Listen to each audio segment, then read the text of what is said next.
Order, order. I have to announce to the House that Mike Amesbury, the former member for Runcorn and Helsby, has been granted the Chiltern Hundreds. The recall process would have begun once the time limit for all routes of appeal had been reached. It is now no longer relevant. For the convenience of the House, I will, as customary, arrange for the notifications from the courts to be placed in the Votes and Proceedings Office. Order, order, Sir Alan Campbell. Thank you, Mr. Speaker. I beg to move that on the 26th day of March 2025, Mr. Speaker to issue his warrant to the Clerk of the Crown to make out a new writ for the electing of a member to serve in this present Parliament for the county constituency of Runcorn and Helsby in the room of Michael Lee Amesbury, who since his election for the said county constituency has been appointed to the office of Steward and Bailiff of His Majesty's 3 Chiltern Hundreds of Stoke, Desborough and Burnham in the county of Buckinghamshire. The question is that on the 26th day of March, I do issue my warrant to the Clerk of the Crown to make out the new writ for electing of a member to serve in the present Parliament for the county constituency of Runcorn and Helsby, in the room of Michael Lee Amesbury, who, since his election to the said county constituency, has been appointed to the office of Steward or Bailiff of His Majesty's 3 Chiltern Hundreds of Stoke, Desborough and Burnham in the county of Buckingham. As many are of that opinion say aye. Aye. The ayes have it. The ayes have it. Right, we now come to questions to the Secretary of State for Energy Security and Net Zero, Ewan Steinbank. Question number 1, Mr. Speaker. Secretary of State. Thank you, Mr. Speaker. With your permission, I will take questions 1 and 21 together. Our Warm Homes Plan will upgrade up to 5 million homes with technologies such as heat pumps, solar panels and insulation, helping families to lower bills and improve their homes. Last week, we allocated £1.8 billion to local authorities and social housing providers to help low-income households and social housing tenants. We will publish further plans following the spending review. Mr. Speaker, the Warm Homes Plan delivers a welcome uplift in resources for domestic energy efficiency. Failures from governments, energy companies and local authorities over a number of years have left my constituents paying huge energy costs. Poor connectivity, failure to install smart meters or those smart meters not working when they are installed, as well as the not fit for purpose electric heating systems in the Braes villages. Does the Minister agree that the Government must do all it can to end fuel poverty, and will he meet with me to discuss how to hold those accountable for ongoing issues in my constituency? My honourable friend raises a number of important issues there, Mr. Speaker. It's about having a tough regulator in Ofgem, it's about smart meters that work, and it's about every decision the Government takes seeking to tackle fuel poverty. That's why I was incredibly pleased that we announced the extension of the Warm Homes discount to an extra 2.7 million families, an extra £150 next winter to help families. That's what this Labour Government is all about. Deputy Abrahams. Thank you, Mr. Speaker. And I welcome the energy efficiency measures that my right honourable friend mentions. This will really make a difference to many families in the future. But what can the Government and energy providers do to help families struggling to pay their energy bills today? Well, my honourable friend speaks with great expertise about these issues, and she will know that my honourable friend, the Minister for Consumers, put in place with the energy companies £500 million this winter to help families struggling with their bills. We also want to see Ofgem proceed with this plan on relieving the debts that many families face, because this debt overhang from the cost of living crisis that we saw after Russia's invasion of Ukraine still blights so many families in our country. If we move forward on all of these fronts, we can tackle these issues. Tim Farron. I very strongly support all efforts to increase energy efficiency and bring down bills. Is he concerned, though, about the potential unforeseen consequences of raising the minimum level for EPC certificates to C for long-term rented accommodation, but not doing so for short-term lets and for owned properties? Because won't that just create an incentive in communities like ours for people to go to Airbnb or to second home ownership rather than providing affordable homes for local people? Well, look, the honourable gentleman raises an important issue. I believe I'm right in saying, I was checking with the Minister for Consumers, that as part of the consultation on energy efficiency, we're looking at the issue of short-term lets as well, because this is an issue that has been raised in the past, and I think he does raise an important question. And he's right to draw attention to what we are doing here, because this measure, which the last government proposed and then backed away from, a pattern we're seeing quite a lot at the moment, Mr. Speaker, will take up to 1 million families out of poverty. And it's a basic principle, which is that if you're renting a home, then you pay your rent on time, you have a right to live in decent, warm accommodation. Louis French. Question 2, please, Mr. Speaker. Oh my word.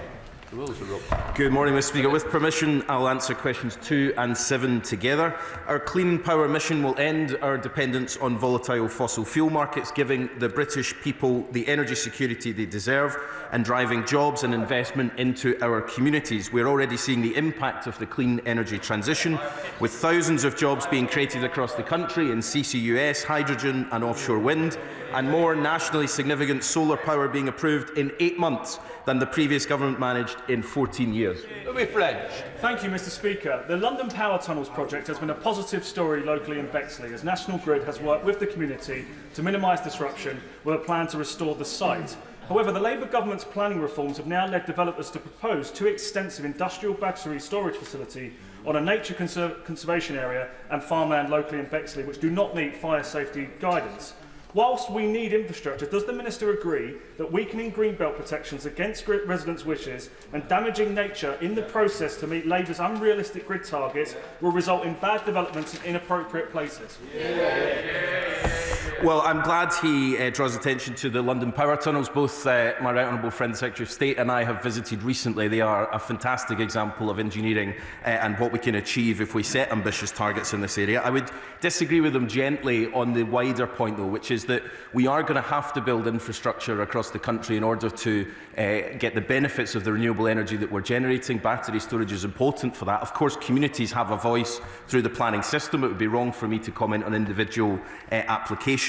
But we should not, and I think it's important for the honourable gentleman and his colleagues to remember that we cannot simply block every infrastructure project that needs to be built. We need to build for the economic growth of the country and for our energy security. James Wild. Thank you very much, Mr. Speaker. Once again, the Minister has failed to answer the question about what the estimate of costs is. But we do know the government's dogma-driven 2030 target will be imposed in Walpole, in my constituency, and across the country against the wishes of local people, damaging our countryside and relying on Chinese supply chains that the Energy Secretary was visiting only over the weekend. So when will the government realise that their approach of ruling out underground options and attempting to buy off local communities on the cheap rather than listening to them will only drive opposition to their plans? Well, I think once again we hear from the party opposite about all these grand plans that they wish they had done in the 14 years that they were in government, when they could have moved forward on undergrounding if they were so keen on it, but of course they did not. And look, the reality of this is that it's not for us to set forward what the design of individual projects would be, it's for individual companies. The reality of undergrounding is that it estimates 5 or 10 times more expensive to do so. And look, the bottom line of all of this is that the leader of his party earlier today was moving away from the commitments that she made on net zero. But just a few years ago, she said this, that Russia's invasion of Ukraine has made it quite clear that relying on authoritarian regimes can make it harder for us to heat our homes. They recognised then the importance of this net zero transmission. Now they're running away from how we deliver on it. Chair of the Select Committee, Bill Lesterson. Thank you very much, Mr. Speaker. The electricity bills in the UK are the highest in Europe compared to gas.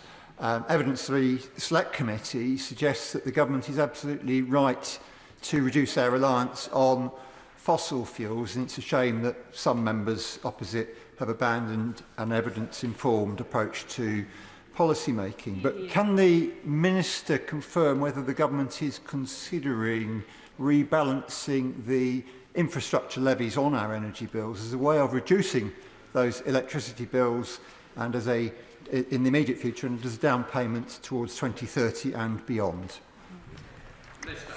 Well, the Chair of the Select Committee makes an important point, and along with my honourable friend, the Minister for Consumers, we are looking at all options, because it is important that we bring down bills, that we're building the energy system that protects us from the volatile fossil fuels in the future. And so we will look at all options. There are trade-offs to be made with rebalancing that we need to be aware of, in particular whether a diminishing number of gas customers can pay bills if we were to transfer levies. But we're looking at all options, and of course we're also looking at how we review with Ofgem the wider question around standing charges to make sure we bring down bills. But he's right to say that the journey that we are on, that the party opposite used to be on, that there used to be consensus about, is that our transition to net zero is important for energy security and for the climate, but also for protecting bills in the long term. Billington.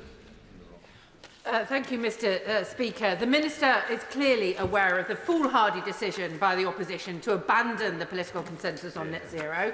I'm wondering whether he has made an assessment of the cost to the consumer of pursuing this disastrous path, locking us into our dependence on polluting fossil fuels, volatile oil and gas prices, and the whims of foreign dictators.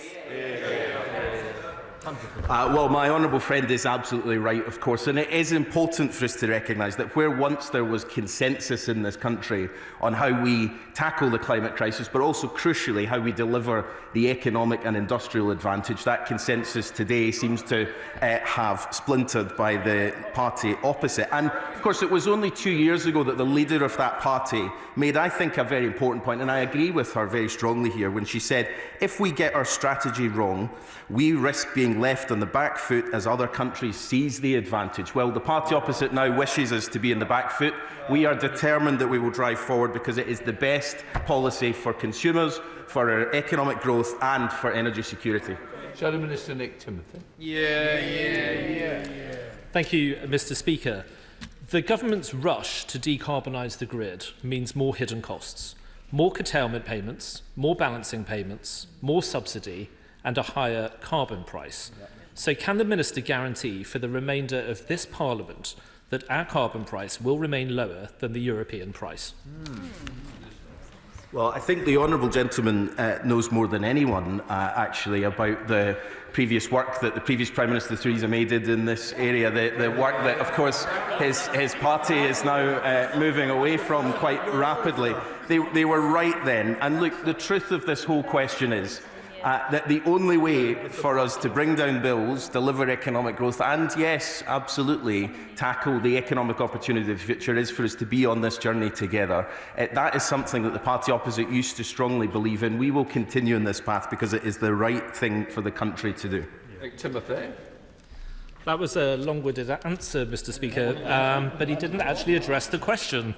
And I think he just gave away that it is Labour's secret plan to increase the price of carbon. A massive rise in the carbon price, adding hundreds of pounds to family bills and decimating British industry. So given Labour's election promise to cut bills, will he take this moment, he can look up into the camera if he likes, and promise the country that by the next election, bills will be lower as they promised? Yes or no?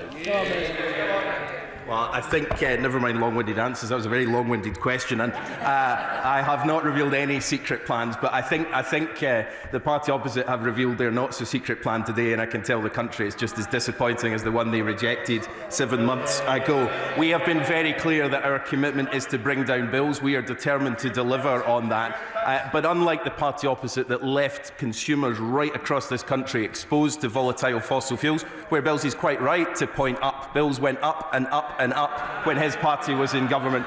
We will bring them down. That party wants to take us back to the fossil fuel casino, and we won't do it. Nick Smith.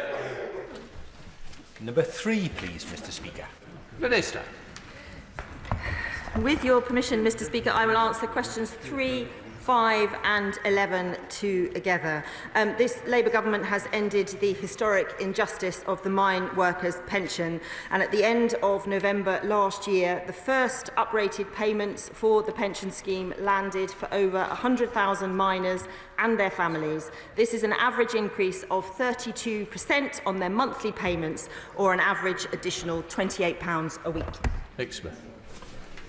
Thank you, Mr. Speaker. Can I thank the Minister for her answer, but also for her hard work increasing payments to mine workers and their families across the country.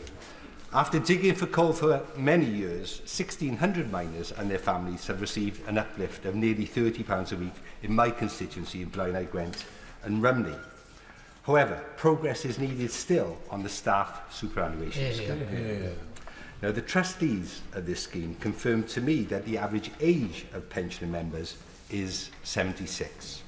So with time marching on, can the Minister please outline the next steps to help members of the staff scheme? Can I thank him for his remarks and for his question? Of course, he's right to talk about the BC scheme. The initial focus of our work was for the mine workers pension scheme. That was in our manifesto, and it was a commitment we had to work at pace on, and we are working with the Government Actuarial Department on how the surplus sharing arrangements are going to work going forward, which is a big piece of work that is underway. But of course, he's right to point to the tens of thousands of people who are on the BC scheme. And I too have met with the trustees, and we are working as fast as we can to work through the issues associated with that scheme. The two schemes are different, they operate in different ways. Government is guarantor for both schemes, but I will be reconvening trustees to continue discussions with them to take this forward. Okay, Richard. Thank you, Mr. Speaker. At the last general election, I made a promise to ex-miners in my constituency that a Labour government would deliver justice on the MPS Investment Reserve Fund and return it to its members. And I'm so delighted at the end of last year that this government has delivered, providing over a 32% boost to their pensions. There are, however, in my constituency over 600 BCSSS members who are still really concerned about this issue. I welcome the Minister's answer on that. Can she reassure them and me that the trustees will continue to update the members of that scheme? Because at the moment they are, there is a degree of uncertainty as to what progress can be made over the coming months. Can I thank him for his question and his concern for his constituents who are on the BCSSS scheme. Look, I am very receptive to calls from the BCSSS trustees. I wrote to the Chief Secretary to the Treasury at the end of last year to begin discussions, and we have received a positive response from the Chief Secretary, and we are now taking the next steps to move this process forward. Len Stewart. Thank you, Mr. Speaker. We're only partly there in the pension justice for miners. The British Coal Staff Superannuation Scheme has around 40,000 members who formerly worked in mining industries, including a number of my constituents. This included many women who were amongst the lowest paid in the coal industry. My own mum worked in the pit canteen. Can I assure my constituents enrolled in the British Coal Staff Superannuation Scheme that transferring the £2.3 billion investment reserves to its members is a priority for this government? Can I thank her for the question? She's right to point out that there's about 40,000 people on this scheme, and about 5,000 of them are women, unlike the mine workers pension scheme, which is the vast majority men. The two schemes are different, and they operate in a different way, because in 2015 the BCSSS scheme had run two deficits, and it was at risk, and there had to be an intervention from government. So the two schemes operate differently, they have to be looked at differently. The Government Actuarial team are currently working their way through the mine workers pension process. We are now working with officials. I'm meeting with officials later today to talk about this more, to see what we need to do. I have to stress it's very complex. We're talking about billions of pounds worth of assets, but we are absolutely receptive to calls from the trustees, and I will be meeting with them again soon. Dan Tomlinson. Question number 4, Mr. Speaker. Thank you, Mr. Speaker. We're driving forward at speed to deliver clean power by 2030. Last week, the government introduced a planning and infrastructure bill, which will enable the biggest expansion of the grid for generations, sweeping away the connection delays to the queue that held us back for too long under the last government, and reforming the planning system to speed up delivery. We've also laid out for the first time legislation to provide households near new or upgraded pylons £250 a year off their energy bills for 10 years as part of our commitment to deliver meaningful benefits for communities hosting clean energy infrastructure. Dan Tomlinson. Thank you, Mr. Speaker. Does the Secretary of State agree with me that community energy has a vital role to play in the transition to cleaner and greener power? And would he accept an invitation to come to my constituency in North London to visit Community Energy Barnet, who are working on one of the largest community energy projects in the country? I always like visiting North London, Mr. Speaker, and I would very much like to accept an invitation from my honourable friend. He makes a really serious and important point about community energy. If you look at Germany and Denmark, they have done much better on community energy than us. That's a really important role for Great British Energy, and we'll be saying more about this in the coming weeks. Sullivan Dalden. Does the Secretary of State share my concern about reports of persistent misconduct from Drax regarding cutting down old-growth forest and burning it at that power station? To be clear, this is a company that chops down pristine forests, ships it halfway across the world to burn in the United Kingdom and claims it's sustainable. Will the Minister look again at the large amounts of subsidies that have been approved by this current government to that company? I don't know whether the right honourable gentleman, who I have great respect for, was at my honourable friend's statement on precisely this question. He will be delighted to know that under the new arrangements that this government agreed, there's been an absolute transformation when it comes to the scale of subsidy to Drax. It's halved in terms of the impact on bills, with a windfall tax. I'm sure he's in favour of a windfall tax when their profits go above a certain level, and much, much higher standards of sustainability. We should take these issues seriously. He's right about that. Whereas, Mr. Speaker, they abandoned the economy, the NHS, the justice system and immigration. Now the Conservative Party is joining the dunce corner inhabited by their reform collaborators and other climate change deniers. Does the Minister agree with me that, unlike this government, which recognises the 2030 triple benefit of energy security, transition to renewables and job creation, the Conservative Party has no solutions to 21st century Britain? I mean, my honourable friend shouldn't be so shy and retiring, in my view, Mr. Speaker. I think my honourable friend makes a really important point. I listened to the interim Shadow Secretary of State on the radio this morning, and he made net zero 2050 sound like a target dreamed up by me. It wasn't dreamed up by me. It was Theresa May, the former Conservative Prime Minister, when he was the PPS who legislated, when he was the PPS, he was supposed to be the man implementing it, legislated for net zero by 2050. Why? It's the right thing to do, so we can have clean homegrown energy, so we can get the jobs, and so we can protect future generations. Seamus Logan. Mr. Speaker, the plans for a green generator at the Peterhead power station in my constituency are shovel-ready, but they depend on approval for the Acorn project at St Fergus. On November the 12th last year, the Minister stated in response to a question from me that the Track 2 projects, that would be more information available in coming months. So given that 4 months have now passed, can the Minister provide an updated timescale on outlining what these next steps are? Yes, look, I support the Acorn project. It is a really, really important project. The right place to make decisions for this, is for the reasons he will understand, will be at the spending review in June. Sarah Edwards. Question number 6, Mr. Speaker. Minister. Mr. Speaker, we know that people are worried about their energy bills and that too many are struggling to afford them. That's why we agreed £500 million of industry support alongside our Warm Homes discount to ensure that £1 billion of support was available for households that are struggling with their energy bills this winter. We will continue to take action to support consumers in the short term as we sprint towards clean power in order to bear down on energy bills for good. Sarah Edwards. Thank you, Mr. Speaker.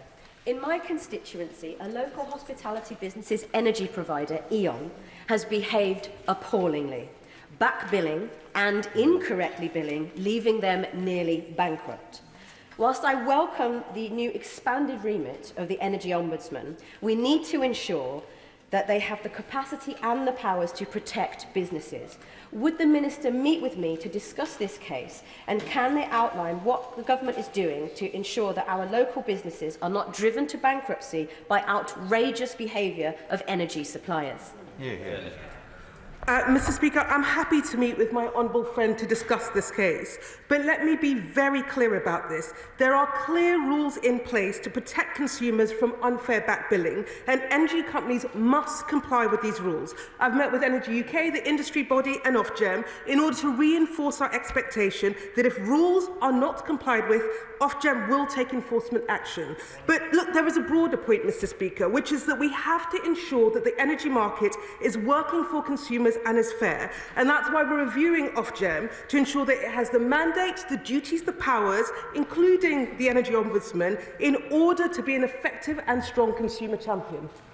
George Freeman. Thank you, Mr. Speaker. For the record, I and my constituents are proud of the Southern North Sea development as the largest wind farm in the world under the last government. But what we are not happy about is this government's rush to force our consumers to pay higher bills, see a very, very important agricultural area of Norfolk turned at vast subsidy into farmers farming solar panels rather than the food and the security, the affordability we need, abandoning agricultural leadership in net zero.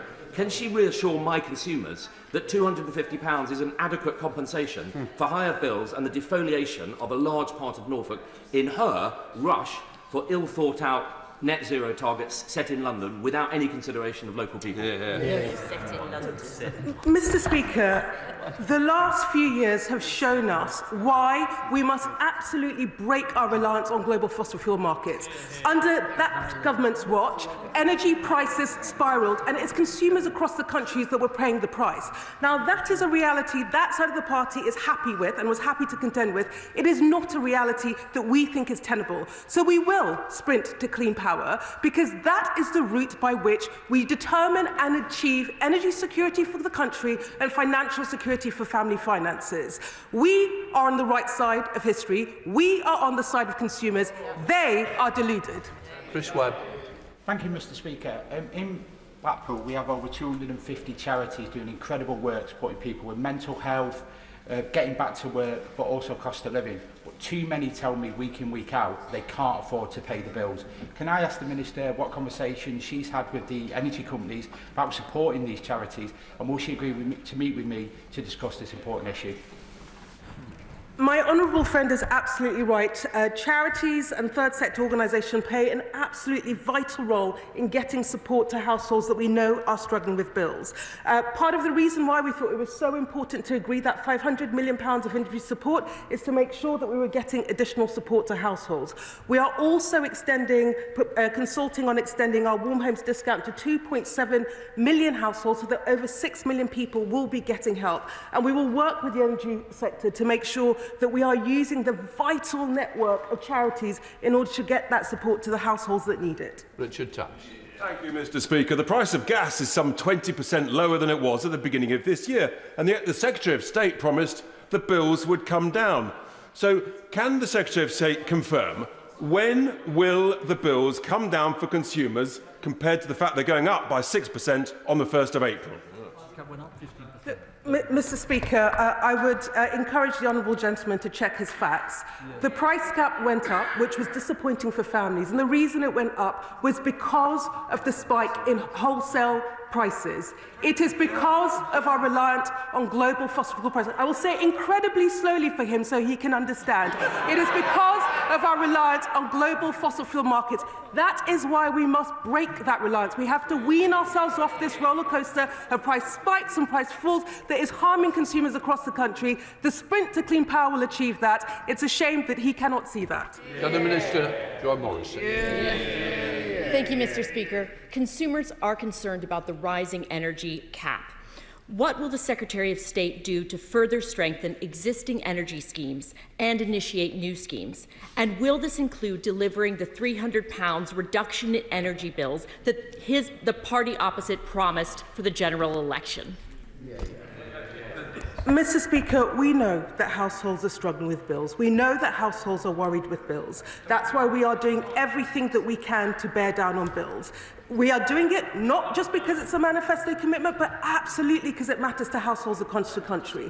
And whilst we make that sprint to clean power, which we are very clear is the route in which we bear down on bills, we will do the job of supporting households. So whether that is the agreement we agreed with energy suppliers, 500 million, whether that's the extension of the warm homes discount to over 6 million households, whether that is the debt support that we're providing for consumers that gained energy debt, we are taking short-term action.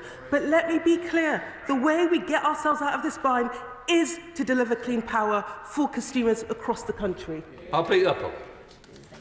Question number 8, Mr. Speaker. Let's go. Thank you, Mr. Speaker, and I thank my honourable friend for her continued interest in this very important question. Despite significant challenges, COP29 agreed a new climate finance goal and finalised guidance on international carbon markets. We would have liked to have seen more progress in certain areas like mitigation outcomes, and we're now looking forward to playing a very important role in the run-up to COP30 in Belém to ensure more progress is made. Mr. Speaker, tackling climate change should matter to all of us because it affects all of us. The UK has led the way in setting strong climate targets at COP29. So how is the Minister ensuring measures are in place to track progress against our COP commitments? And how is she working with businesses, local authorities and industry to deliver on those targets and drive investment? Thank you. My honourable friend is right. We earn the credibility to show international leadership by delivering at home. We will publish a cross-economy plan on how we will meet our climate targets in due course, including outlining the policies needed to meet our 2035 NDC. We're engaging with a range of stakeholders on delivery, including through the Net Zero Council, which has a very busy work programme, and through the local Net Zero Delivery Group. James Shaw. Speaker, and thank the Minister for that answer. Can I ask the Minister this? What assessment has the Minister made of the COP29 commitment to triple finance to developing countries from the previous goal of $100 billion to the $300 billion annually by 2035? And can I ask, what is the UK's contribution to this money? Good question.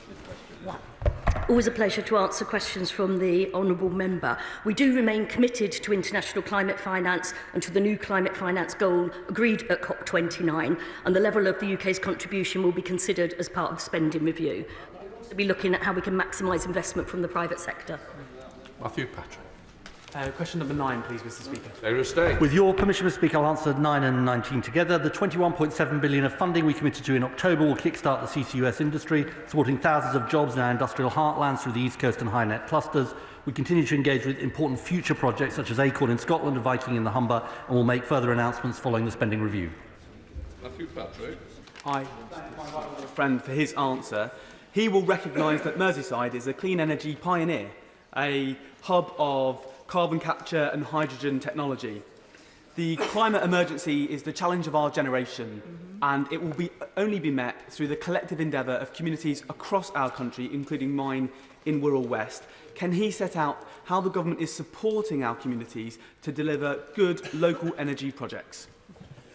Well, my honourable friend is entirely right about this, and I think what we've learnt over the last decade and more is that this is the biggest jobs opportunity of the 21st century. And nowhere is it more true than in the investments we're making in CCUS, and I am confident that members of his constituency will benefit.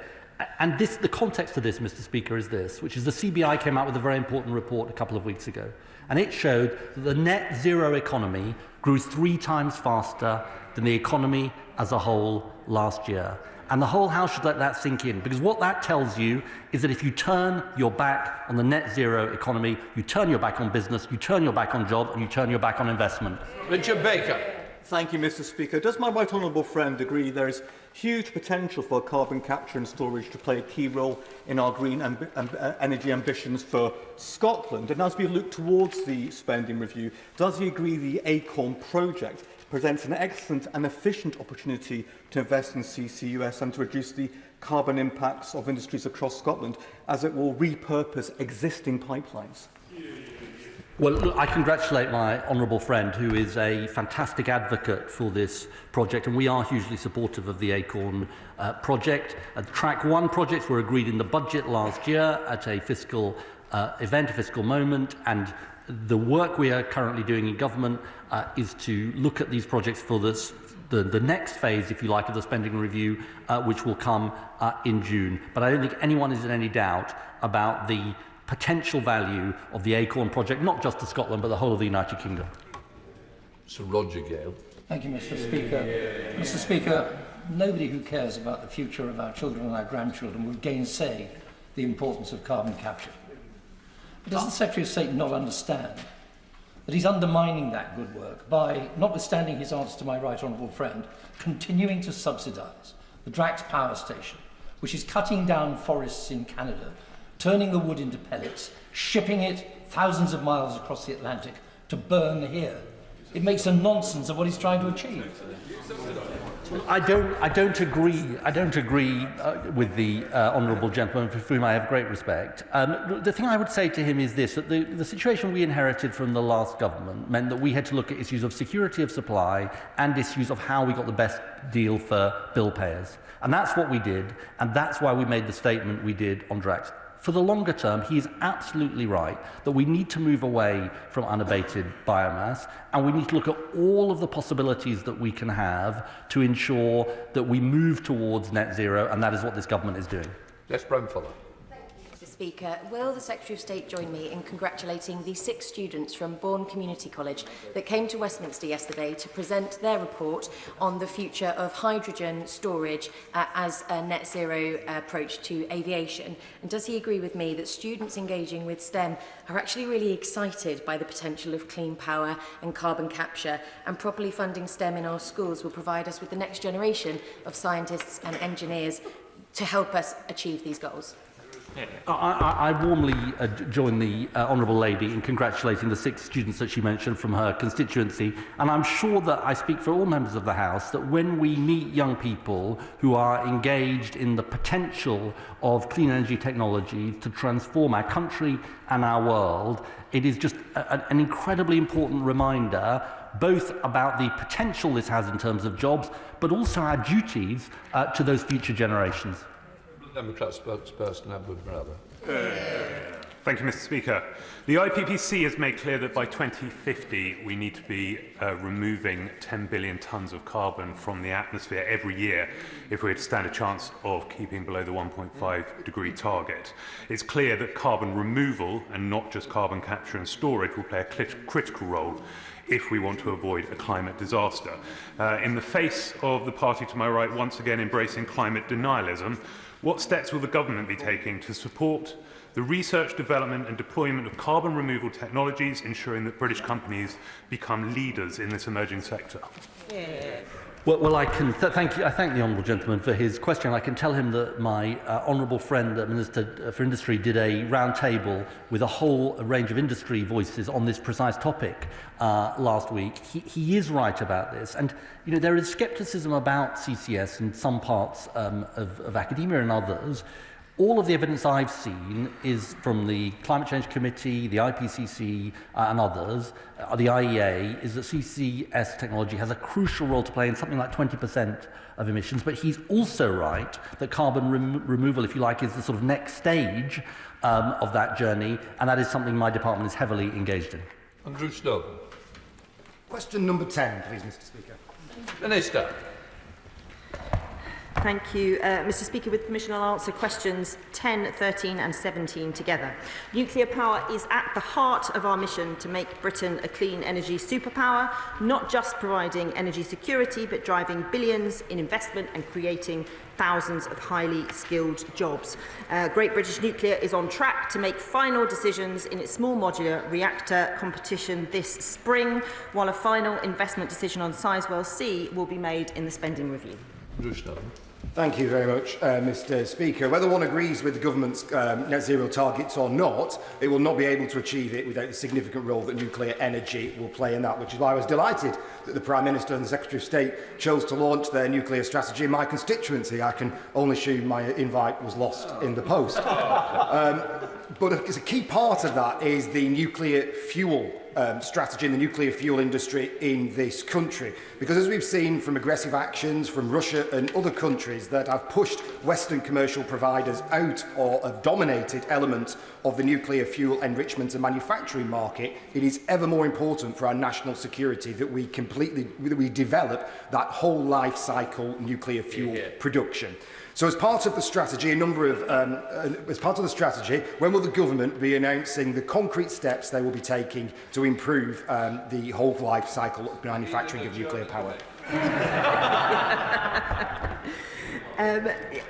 The honourable gentleman makes a good point, and of course the Prime Minister, the Secretary of State, and indeed the Minister for Nuclear in the other place has visited and seen the good work that is happening in his constituency. And of course I think just shy of £20 million has gone in to that work from government grants to help develop those nuclear fuels, and of course it will be part of the future. And when we are looking at whether it's the big nuclear development, Sizewell, Hinkley, whether it's the SMRs, whether it's the AMRs, all of these things need to be in the mix, and he's absolutely right to make the point.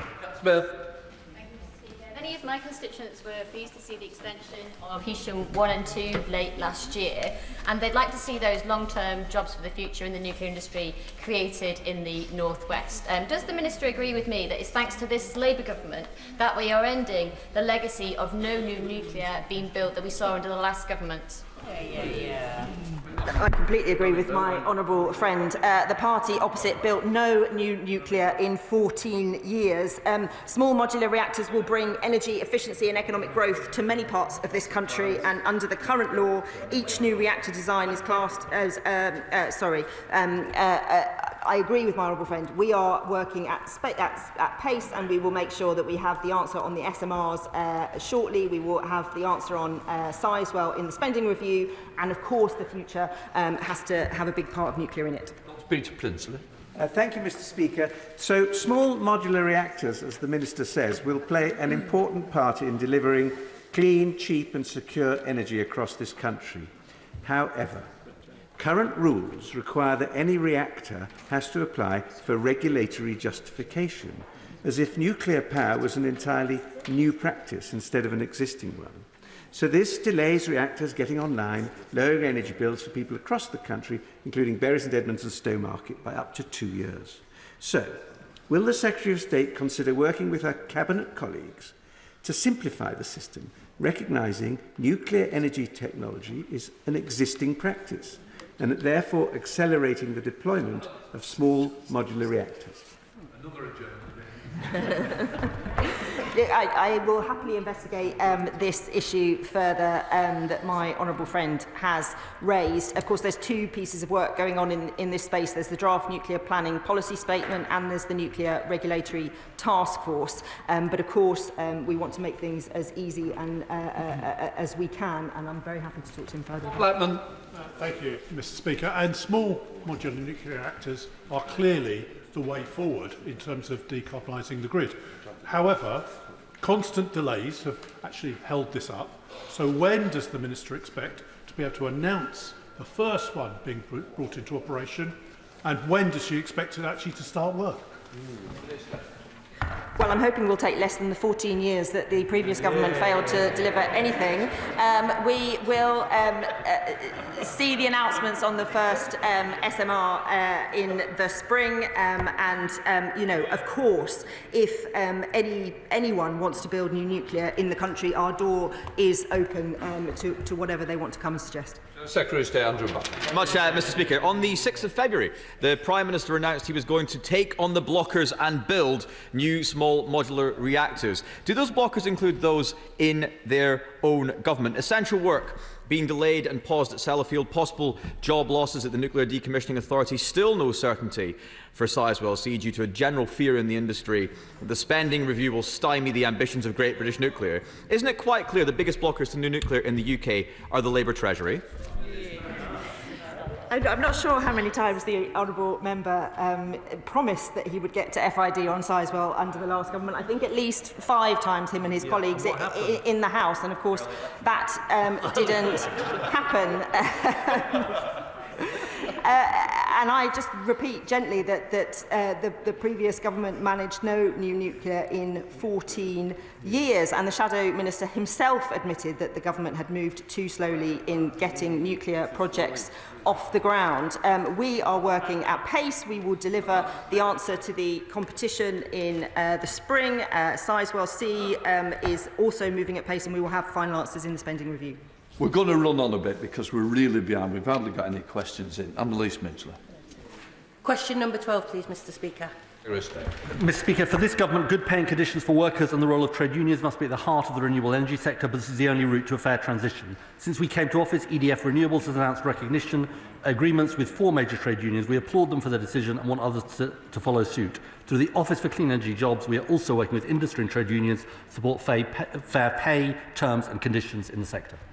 Annalise Midgley. Thank you, Mr. Speaker. I'd like to thank my right honourable friend for his answer. The Employment Rights Bill is an historic step forward for workers, but these rights must go hand in hand with good jobs. So can I ask, what action is he taking to strengthen the UK's manufacturing capacity and supply chains to ensure that communities like mine in Knowsley benefit from the transition to net zero? Well, my honourable friend is a brilliant advocate for her constituency and on this issue of manufacturing jobs. And if you look at what this government is doing, Mr. Speaker, from GB Energy to the National Wealth Fund to the Clean Industries Bonus, this is a government determined to make sure that we manufacture in Britain, we care about where things are made, and we are going to make those good manufacturing jobs happen. Father of the House, Sir Edward Lee. Number 14, sir. Minister. Thank you, Mr. Speaker. Meeting our clean power mission will require a significant increase in the deployment of both ground mount and rooftop solar projects. As well as consenting record amounts of ground-mounted solar, we want to see a much greater deployment of rooftop solar power, and we'll soon publish the solar roadmap, work which was started under the previous government to bring together our next steps in this area. The government says that only 1% of agricultural land is going to be taken by solar farms, but in the pipeline around Gainsborough there are already 10,000 acres going to be put onto solar farms, another 4,000 announced a couple of weeks ago. Up to 15% of my constituency, the most arable, the most fertile in the country. So I just make one request to the Secretary of State. I think it's quite reasonable. When he considers these applications, we look at them in the round, not just take one individual one, but look at their cumulative effect on food production and on the local environment. Quite a reasonable request. Well, I would just say on the question of, even under the most ambitious scenarios, less than 1% of agricultural land would be occupied by solar farms. He makes a point around how these are holistically planned, and I think this is why it's so important we've taken forward strategic spatial energy planning so that we can have that coherent view of the entire energy system. It's work we should have done many, many years ago. We're now moving at pace to do that, but individual planning applications are obviously... Thank you, Mr. Speaker. Now that the party opposite oppose large-scale solar, net zero, onshore wind, I'm tempted to ask the Minister what he makes of the party opposite's new energy policy, which is to take us back to the past, rub two sticks together and hope for the best. But could I ask the Minister instead to update the House on the progress of GB Energy in delivering our clean energy mission?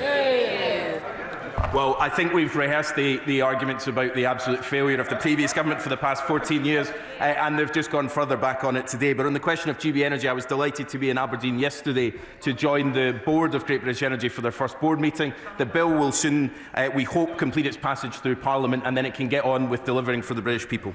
We come to topicals. Steph Ackerell. Thanks, Mr. Speaker. Mr. Speaker, Britain is 1% of global climate emissions. China is the world's largest emitter. Yet no UK Energy Secretary has visited in 8 years to make the case for why China needs to do more.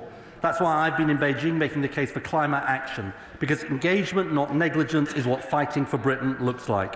On climate, as on so much else, this government believes that Britain can only protect our national interest by engaging on the international stage. Thank you, Mr. Speaker. The Bacton Energy Hub in my constituency is undergoing a green transition, which I support because I believe in protecting our natural environment and boosting our economy through net zero, two things the Conservatives seem to have abandoned. Green hydrogen at Bacton needs wind power to be brought in from the coast. Will the Secretary of State help make this happen, and will he visit Bacton with me in person to see the potential for himself? Well, this, among many others, is a very, very important potential project, and I think the honourable gentleman is right to make the case for it. Green hydrogen is absolutely part of our energy mix in the future. Rinder Singh Johnson. Thank you, Mr. Speaker. I welcome the government's commitment to nuclear energy. I recently met with representatives of Nucleo, a company developing small modular reactors using lead-cooled fast reactor technology, using depleted uranium and plutonium, materials that we have an abundance of as current waste materials from our existing nuclear programme. Can the Secretary of State detail what he's doing to ensure that the industrial strategy takes account of all aspects of the nuclear jigsaw, including the wide variety of technologies on offer? Clean energy is one of the 8 growth sectors in the industrial strategy and will provide a core part of that strategy. And if anybody wants to build new nuclear in this country, our door is always open. Andrew Bowish. Mr. Speaker, last month with surprising little fanfare from the Department or the Secretary of State, the Climate Change Committee published Carbon Budget 7, and among the more eye-watering recommendations was the figure put on the cost of meeting the obligations. Mr. Speaker, it was £319 billion over the next 15 years. Front-loading, there will be a net cost to industry every year until 2050. Can I ask the Secretary of State, is this exorbitant cost the reason he cancelled his department's review into the whole system's cost of net zero commissioned by his predecessor?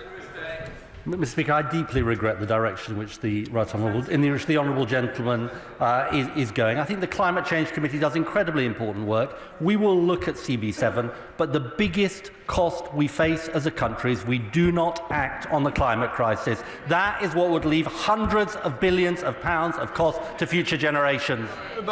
Thank you very much, Mr. Speaker. Mr. Speaker, he might be content with signing our energy sovereignty over to the People's Republic of China. He might be happy with his government's arbitrary targets and bans pushing bills up, leaving us more reliant on imports and costing jobs. But we think it's time for a new approach. As the Leader of the Opposition said this morning, one focused on security and cost to the consumer and not on pie-in-the-sky targets with no plan to reach them. So will he recommission the review into the whole system's cost? And if not, what is he trying to hide? Mr. Speaker, it is the Tory party that has an energy surrender policy, surrendering us to fossil fuel markets controlled by petrostates and dictators. They keep us locked into fossil fuels. They would threaten billions of pounds of investment in net zero, and they would and grandchildren a terrible legacy. That is the Conservative Party in 2025. Anti-jobs, anti-growth, anti-business, anti-future generations. Thank you, Mr. Speaker. Can I welcome the plans brought forward last week to provide money off for people living near new energy infrastructure? Does the Minister agree with me that this is yet another thing that the party opposite promised but never had the ability to deliver? Well, my honourable friend is absolutely right to say that we've moved forward on delivering that if people host important infrastructure in their constituencies, they should benefit from it. The party opposite consulted on this, like so many things they talked about and talked about and talked about, but failed to deliver in 14 years. We're moving on with delivering it. Democrat spokesperson Edwin Brown. Thank you, Mr. Speaker. In their recent advice for the 7th Carbon Budget, the Climate Change Committee highlighted the urgency of ensuring cheaper electricity so households can transition away from gas heating. When will the government act to improve energy security and reduce costs for households who are seeking to adopt low-carbon heating by reforming policy costs on energy bills? Mr. Speaker, as we discussed earlier in the session, I think the CCC raises an important issue that we need to look at. And the key question about this so-called rebalancing is it has to be looked at in the context of understanding the principled case, but also ensuring that if we go down that route or another route, we do so in a way that is fair. And that is the work that my department is engaged on. Alan Strickland. Thank you, Mr. Speaker. I've met a number of families recently who are members of the British Coal Staff Superannuation Scheme, and I know they will welcome the comments from the Minister earlier. But as has been said, many of those residents are in their 70s and 80s. They are keen for answers. So could the Minister expand on her earlier comments to say more about what the next steps are and when my constituents might get a sense of the timeline and progress going forward? Can I thank him for his concern for his constituents? I'm very receptive, as I said, to calls from BCSSS trustees. I wrote to the Chancellor. The Chancellor sent back a positive response, and we are now taking the next steps in this process, and I will be reconvening trustees to meet and talk about it again. Joshua Reynolds. Mr Speaker, Martin, a disabled resident, lives in his park home in Maidenhead. His boiler broke down 2 months ago and has faced significant challenges. Unable to apply for the boiler upgrade scheme, as park homes do not get EPCs, and the National Energy Foundation having visited 3 weeks ago but still not providing him a response. Could the Secretary of State outline what support he can give Martin and other elderly residents without heat or hot water? Thank you to the honourable member for that question. Look, we are very aware of the issues with park homes. There is support that is provided to park homes through industry support. As we think about how we expand the warm homes discount and the support that we provide for households that can't afford their energy, we will of course have park homes in our mind. Chris Murray. Thank you, Mr Speaker. Does the Minister agree with me that crucial to achieving our world-leading net zero goals will be community ownership projects? And will the Minister come to Edinburgh to see some of the fantastic community power projects that we have there? Yes, it sounds really good, and community energy is a crucial part of our energy future. The Secretary of State and their neighbours, could he take a short car journey to Gainsborough to visit the new fusion site at West Burton? This is probably the most exciting development in green energy we've ever had in this country, creating unlimited jobs, unlimited green energy. Will he join me in Gainsborough? Well, the honourable gentleman and I don't necessarily agree on everything, but on this we agree. The transformation of the West Burton site from a fossil fuel-fired power station to fusion is an incredibly exciting project, and we should all be battering for it. Chris Kane. Thank you, Mr Speaker. The Minister may be aware that SSE is supporting over 1,000 new homes in rural Scotland to aid energy infrastructure development. Does he agree with me that the SNP Scottish Government's failure to get a grip on a rural housing crisis is a major barrier to infrastructure development? And will he urge SSE to expand their scheme into my constituency, where they have key projects around the communities of Killin, Lochernhead, Tyndrum and Creanlarich? Well, I thank my honourable friend for the question, and he underlines just how important it is, not just for delivering on energy projects, but the wider economic benefits that come from building infrastructure, the kind of infrastructure that the party opposite now opposes. But he's right to say that in order to deliver these projects, we also need to see investment in rural communities by the Scottish Government, and will continue to press them on those issues. Martin. Thank you, Mr Speaker. Kent County Council plans to introduce 10,000 on-street car chargers over the next decade. For context, Kent has a population of 1.6 million people. At this rate, Kent will have burnt down by the time we all have electric on-street car charging. What can the Secretary of State do to speed this up? Well, can I say the honourable gentleman is raising a really important issue. Rolling out this electric car infrastructure is incredibly important. If he writes to my department, we'll ensure he gets the best possible reply. Tristan Schliff. Thank you, Mr Speaker. Will ministers consider exercising the community electricity right within the 2015 Infrastructure Act to require commercial renewable energy developers to offer communities the opportunity to part-own schemes developed in their area? So he raises a really important issue, Mr Speaker. As a sort of energy nerd, I'm really interested in this 2015 power, which I didn't actually know about, despite my nerdery. And we are actively looking at this really important power put in place by the last government. Thank you, Mr Speaker. In response to a written question to me last week, the Minister confirmed that no nationally significant infrastructure projects have been consented which will use greater than 50% best and most versatile agricultural land. In my constituency, the East Park Energy Solar Farm is close to 75%, but under the overarching National Policy Statement for Energy, 5.11.34 states that the Secretary of State should ensure that applicants do not site their scheme on the best and most versatile land without justification. So can the Minister confirm to me whether the nearly 1,500 acres of best and most versatile land is too much good quality agricultural land to sacrifice? Well, the honourable gentleman will know that on any nationally significant project it goes through a proper planning process, and it wouldn't be right for me to comment on that, but I'm sure that the decision makers will be looking closely at the issues he raised. Brian Leishman. Much, Mr Speaker. There is to be a much reduced testing process of oil at the import terminal at Grangemouth, and if this imported oil doesn't pass these reduced tests, it can't be used, leading to Scotland suffering a fuel shortage. Is the Secretary of State concerned at this? Throughout, of course, the 7 months that we've been in government, we've been doing everything we can to work with the operators of the Grangemouth refinery. Of course, we were disappointed by the closure of that. We've carried out, of course, a number of pieces of work around fuel security. We're not concerned about fuel security at this point, but of course, across the whole country, it's something we keep constantly under review. Thank you, Mr. Speaker. While the Leader of the Opposition thinks achieving net zero is impossible without, quote, bankrupting us, for communities like Severn Beach in my constituency, investment in low-carbon energy could create valuable skilled jobs.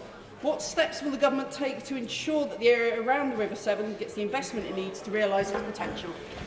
The Honourable Lady is absolutely right. The opposition is off to the wacky races, frankly. Mr. Speaker, when it comes to net zero, we on this side know, and this government knows the truth, that net zero is the economic opportunity of the 21st century, and under this government, we will seize it. CCUS is a central plank of the Humber 2030 vision. Has the Secretary of State got any plans to meet with the Humber Energy Board, and if not, would he join me in doing so? I talk on every day to the Honourable Lady about her constituency, and I'm very happy to meet with whoever she wants me to, because we think this is incredibly important. The opportunities for her area and the Humber are great if we can harness the talents of the people she's got in her constituency. Adrian Ramsey.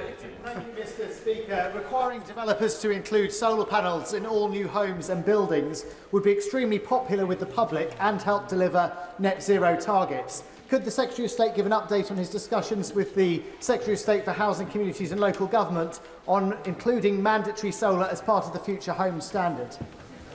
The Honourable Gentleman raises an important point, and this is something that we are actively working on in government. Whatever your view on ground-mounted solar, and we on this side think ground-mounted solar has a role, we do need solar panels on rooftops. It is a really important opportunity. While we're about it, maybe the Honourable Gentleman can start supporting our plans on planning and infrastructure so we can build the clean energy infrastructure we need. Jonathan Brash. Mr. Speaker, the Secretary of State will be aware of the ongoing work to deliver new nuclear investment in Hartlepool. Billions of pounds are on the table and jobs and skills for generations to come. Will he meet with me to discuss how we can get this deal over the line? New nuclear is an essential part of our future energy plans, Mr. Speaker, and myself and my ministers are absolutely delighted to meet with the Honourable Gentleman to discuss those plans. Stephen Flynn. Speaker, I welcome the warm words earlier from the Secretary of State in relation to the ACOM project. How confident is he that the Chancellor is listening? Across government, including the Chancellor and the Prime Minister, Mr. Speaker, and I speak as an old lag in these things, we have never had a Prime Minister and a Chancellor so enthusiastic and committed to the net zero agenda and what it can do economically for our country. And so the Honourable Gentleman should definitely take heart from that. Right, final question, Luke Mayor. Thank you, Mr. Speaker. Teesside is seeing thousands of jobs coming on stream in carbon capture and storage, but it seems the new energy policy from the Conservatives would put those jobs at risk. Will the Secretary of State recommit his commitment to this industry, and will he work to establish a Europe-wide CO2 market to bring in investment and jobs to our region? My honourable friend puts it so well, Mr. Speaker. This is the economic opportunity of our time. Our investment in carbon capture and storage shows what is possible. The desperate request for attention by the opposition that we have seen today is anti-business, anti-jobs, anti-growth, anti-investment, and the wrong choice for Britain. We'll now let the front benches change over.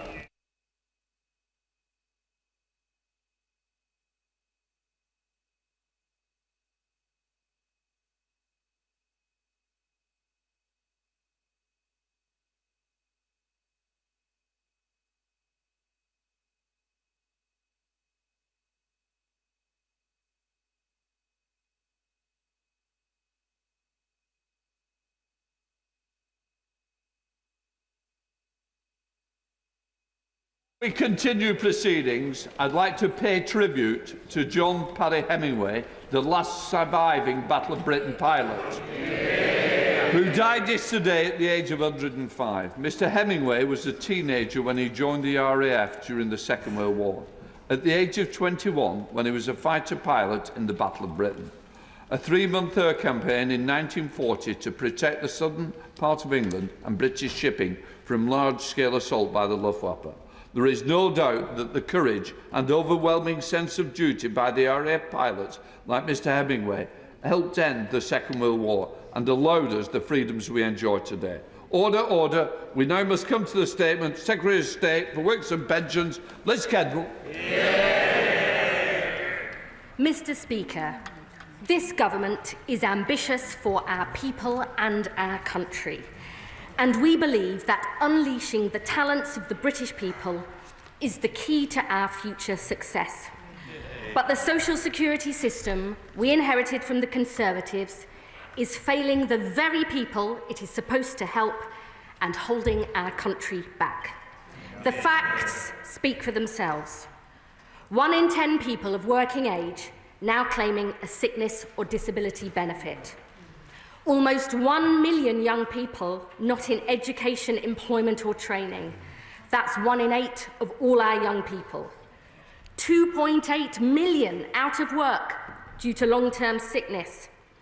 And the number of people claiming personal independence payments set to double this decade from 2 to 4.3 million, with the growth in claims rising faster among young people and mental health conditions, and with claims up to 4 times higher in parts of the Midlands, Wales and the North, where economic demand is weakest, places that were decimated in the 80s and 90s, written off for years by successive Tory governments and never given the chances they deserve. And the consequences of this failure are there for all to see.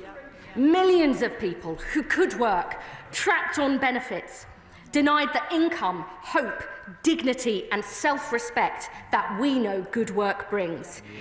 And taxpayers paying millions more on the costs of failure, with spending on working age sickness and disability benefits up 20 billion since the pandemic, set to rise by a further 18 billion by the end of this Parliament to £70 billion a year. And it is not like this in most other comparable countries, where spending on these benefits since the pandemic is either stable or falling, whilst ours continues to inexorably rise. This is the legacy of 14 years of Tory failure. And today, Mr Speaker, we say no more. Since we were elected, we have hit the ground running to get more people into good work through our plan for change. We're investing an extra £26 billion into the NHS to drive down waiting lists and get people back to health and back to work. We're improving the quality of work and making work pay with our landmark employment rights legislation and increases in the national living wage. We're creating more good jobs in every part of the country, in clean energy and through our modern industrial strategy. And we are introducing the biggest reforms to employment support in a generation with our £240 million Get Britain Working plan. Today, our Pathways to Work Green Paper sets out decisive action to fix the broken benefits system, creating a more proactive, pro-work system for those who can work, and so we protect it for those who cannot work now and for the long term. Mr Speaker, I know as a constituency MP for 14 years that there will always be people who can never work because of the severity of their disability or illness. Under this government, the social security system will always be there for people in genuine need. That is a principle we will never compromise on. But disabled people and people with health conditions who can work should have the same rights, choices and chances to work as everybody else. That principle of equality is vital too, because far from what members opposite would have you believe, many sick and disabled people want to work with the right help and support. And unlike the Conservatives, that is what we will deliver. Mr Speaker, our first aim is to secure a decisive shift towards prevention and early intervention. Almost 4 million people are in work with a work-limiting health condition, and around 300,000 fall out of work every year. So we've got to do far more to help people stay in work and get back to work quickly, because your chances of returning are 5 times higher in the first year. Our plans to give statutory sick pay for 1 million of the lowest paid workers and more rights to flexible working will help keep more people in work. The Workwell programme is trialling new approaches, like GPs referring people to employment advisors instead of signing them off sick. And our Keep Britain Working review, led by former John Lewis boss Sir Charlie Mayfield, will set out what government and employers can do together to create healthier, more inclusive workplaces. So we help more employers offer opportunities for disabled people, including through measures like reasonable adjustments, alongside our Green Paper consultation on reforming access to work so it is fit for the future. And today, I can announce another step.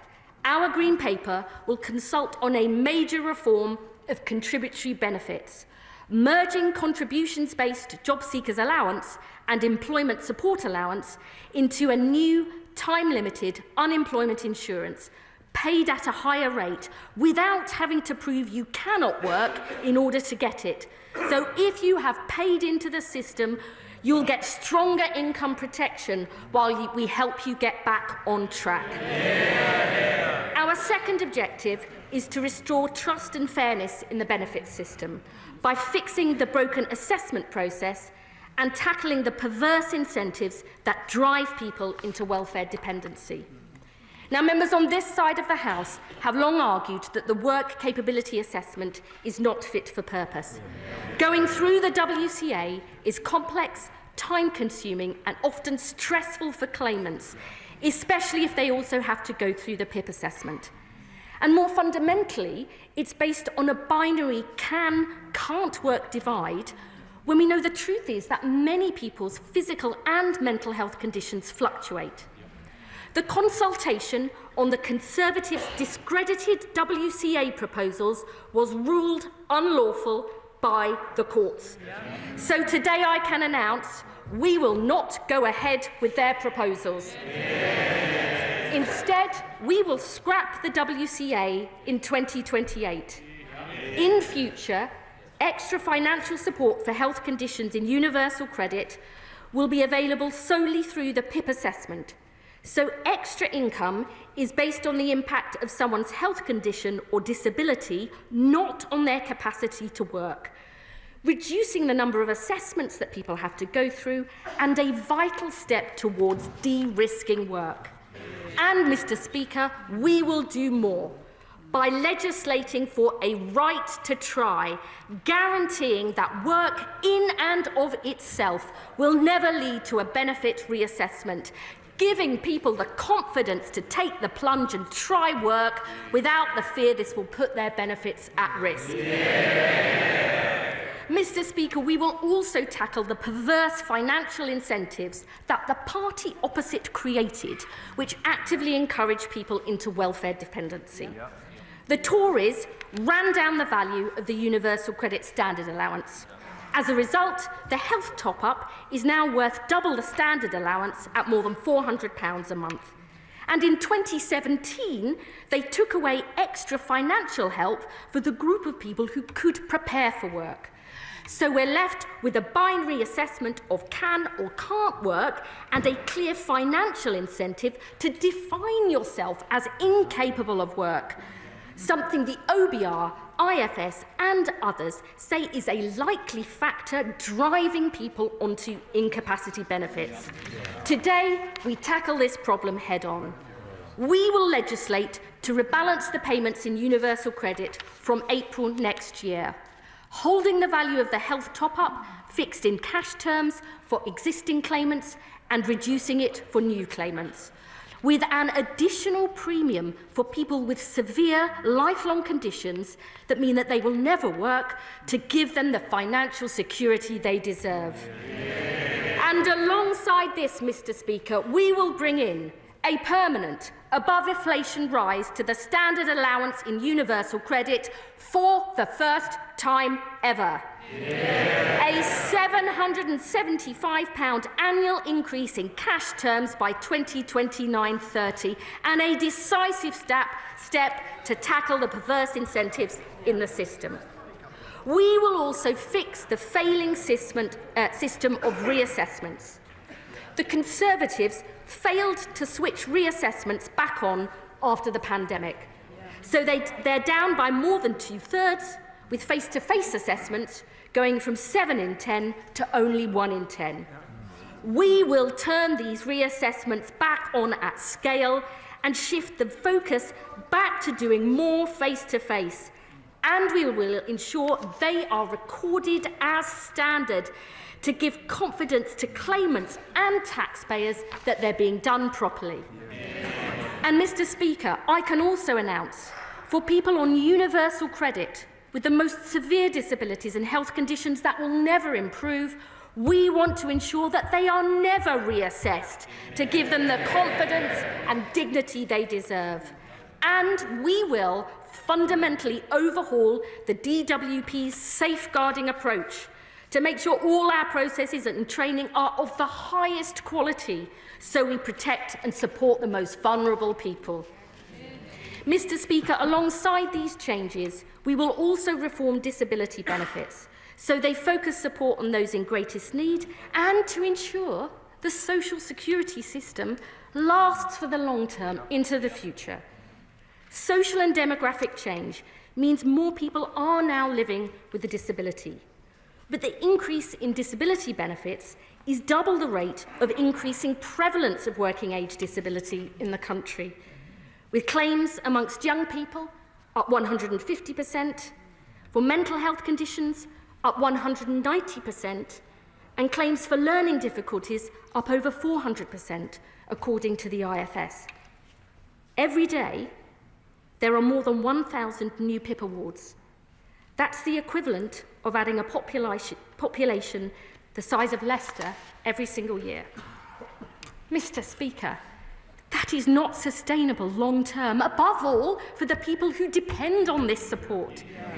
But the Tories have no proper plan to deal with this, just yet more ill-thought-through consultations.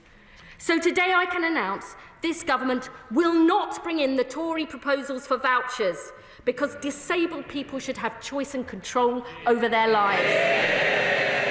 We will not means test PIP, because disabled people deserve extra support, whatever their incomes. And, Mr. Speaker, I can confirm we will not freeze PIP either. Instead, our reforms will focus support on those with the greatest needs. We will legislate for a change in PIP, so people will need to score a minimum of 4 points in at least one activity to qualify for the daily living element of PIP from November 2026. This will not affect the mobility component of PIP and only relates to the daily living element. And alongside this, we will launch a review of the PIP assessment, led by my right honourable friend, the Minister for Social Security and Disability, in close consultation with disabled people, the organisations that represent them, and other experts. So we make sure PIP and the assessment process is fit for purpose now and into the future.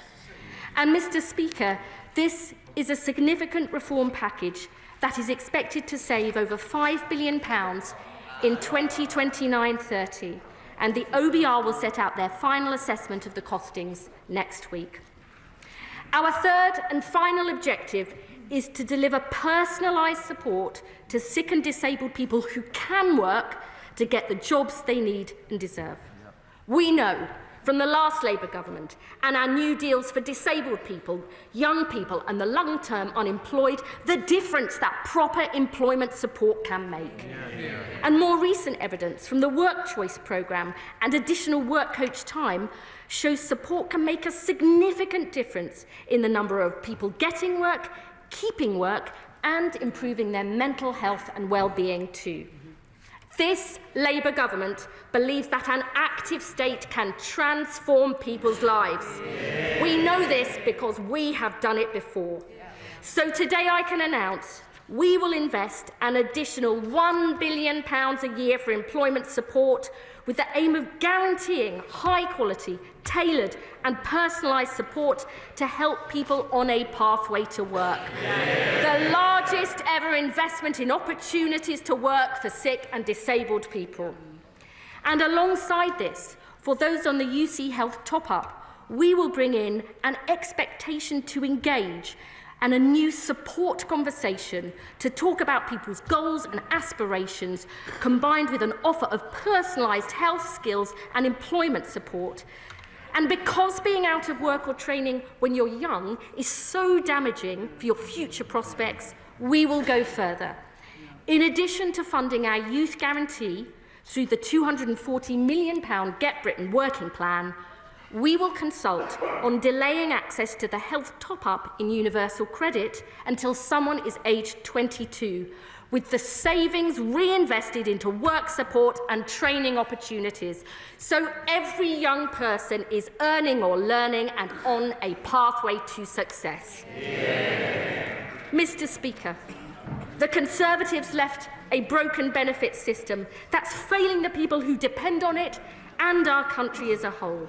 The status quo is unacceptable, but it is not inevitable. We were elected on a mandate for change, to end the sticking plaster approach and tackle the root causes of problems in this country that have been ignored for too long. Because we believe in the value and potential of every single person, that we all have something positive to contribute and can make a difference, whether that's in paid work, in our families or communities alongside our neighbours and friends. We will unleash this potential in every corner of the land, because we are as ambitious for the British people as they are for themselves. Today we take decisive action, and I commend this statement to the House. Shadow Secretary of State Helen Whately. Thank you, Mr. Speaker, and I thank the Right Honourable Lady for advance sight of her statement. She and I agree on one thing: the welfare bill is too high. Left unchecked, it will rise to £100 billion by the end of the decade. Spending more on sickness benefits than we do on defence is not the sign of a strong country, and this isn't just a question of money. We have 3 million working-age people not working due to ill health, not filling the roles businesses need, not contributing to our economy, not fulfilling their own potential. Now, the best way to get the welfare bill down is to get people off benefits and into work. That is what we did year after year after taking office in 2010. Despite the once-in-a-century pandemic, there were 4 million more people in employment when we left office than the mess we inherited from Labour. Before the pandemic, economic inactivity was at a historic low. But it's true that then we started to see a new phenomenon: growing numbers of people claiming sickness benefits, and particularly worryingly, young people. A system set up with good intentions to protect the most vulnerable in society had over time morphed into something broader, driven in part by a well-intentioned but not always helpful medicalisation of life's ups and downs. In government, we identified this problem. We worked up plans to tackle it, but at every point, Labour opposed them. In fact, the Chancellor said that not one single penny could be saved from benefits. So when they came into office, not only did they cancel or delay pretty much everything we handed over, they had no plans of their own. They walked into the department with empty notebooks. All they'd done in opposition is oppose, instead of the hard work of coming up with their own answers.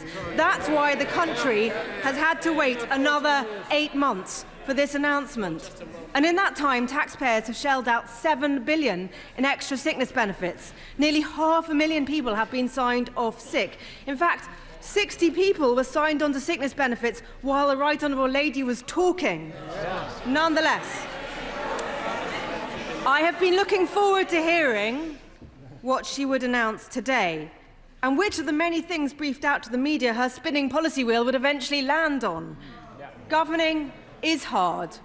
We know that. In the last few weeks, they have made it look really hard.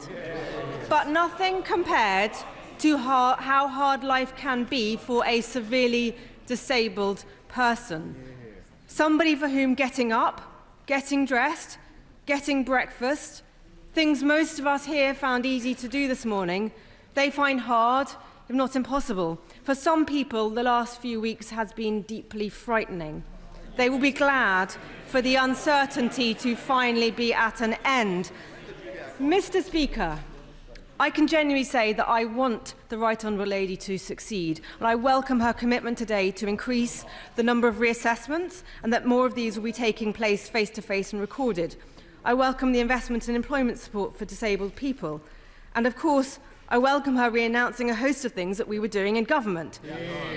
Scrapping the work capability assessment and creating a single assessment. That is already government policy, due to come in 2026-27.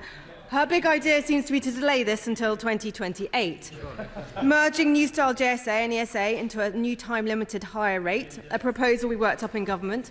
Tightening up eligibility for PIP, a consultation we launched, and by the way, would have gone much further on. Ending reassessments for people whose health conditions won't improve, we consulted on. Their right to try guarantee sounds remarkably similar to our chance to work guarantee. And of course, her continued support for Workwell, a programme I launched with the now Shadow Chancellor. In fact, the only original idea I can see in their entire announcement is increasing the rate of unemployment benefits. A Labour policy, if ever I heard one. Mr. Speaker, this is a now or never chance to seize the moment, a now or never for millions of people who will otherwise be signed off for what could end up being a lifetime on benefits.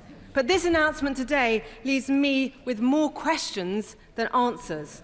How many people will this help back into work? By when? Surely we haven't been waiting 8 months just for another green paper. Where is the fit note reform crucial to stem the flow of people onto benefits? Where is the action on people being signed off sick for the everyday ups and downs of life? Why is she only planning to save $5 billion when the bill is forecast to rise to over $100 billion?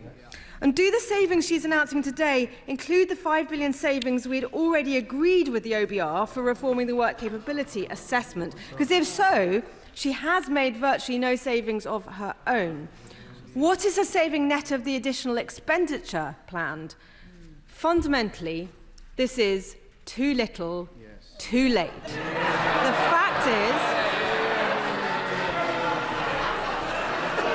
fact is, $5 billion. The fact is, $5 billion just doesn't cut it with a bill so big going up so fast. She needed to be tougher. She should be saying, no more hard-working taxpayers funding the family next door not to work. No more free top-of-the-range cars for people who don't need them. No more sickfluencers helping people to claim money they don't need. And now, before the Right Honourable Lady puts on her angry voice and leans across the dispatch box to shout at me about 14 years, can I gently say to her that everybody in this chamber and around the country knows that we lost and they won, and now her job is to govern,